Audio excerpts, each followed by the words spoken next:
శృతి ఏంటి భలే హ్యాపీగా ఉన్నావు ఈరోజు? నా పొలంలో మొలకలు వచ్చాయి. అవునా? ఓకే, ఏంటి సంగతి? లాస్ట్ వీడియోలో చూపించాను కదా, ఓకే ఇది పిఎండిఎస్ సీడ్స్.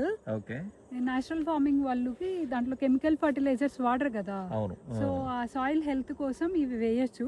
ఓకే ఈ పిఎండిఎస్ సీడ్స్ లో జొన్నలు, రాగులు, సద్దలు, పప్పు దినుసులు, మొక్కజొన్న ఇలా రకరకాల 30 విత్తనాలు ఉంటాయి. ఓకే సో మీరు చూస్తున్నారు కదా, అవన్నీ మొలకొచ్చేసాయి. ఓకే వీటిని 45 డేస్ తర్వాత దుక్కి దిన్నితే నేలకి చాలా బలం వస్తుంది. అండ్ నెక్స్ట్ మనం వేసే క్రాప్ కి చాలా హెల్ప్ అవుతుంది. అంటే బాగా ఇల్డింగ్ బాగా వస్తుంది అన్నమాట. అవును, అవును, మరి కెమికల్ ఫార్మర్స్ కి ఎట్లా ఇది ఏదైనా యూజ్ అవుతుందా? ఖచ్చితంగా యూజ్ అవుతుంది. ఈ మధ్య వాళ్ళు ఎరువులు దొరకకుండా ఇబ్బంది పడ్డారు కదా, అవును. సో వాళ్ళు కూడా ఇది హ్యాపీగా ట్రై చేయొచ్చు. ఓకే జీలగా, జనుము, ఇంకా అన్ని చాలా ఉంటాయి ఓకే, దీంట్లో అవి కూడా ఉంటాయి అన్నమాట. కాబట్టి వాళ్ళకు కూడా అన్ని రకాల ఎరువులు అంటే fertilisers వేయనక్కర్లేదు.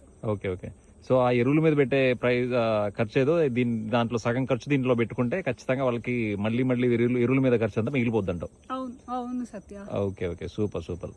Okay Shruti, thank you.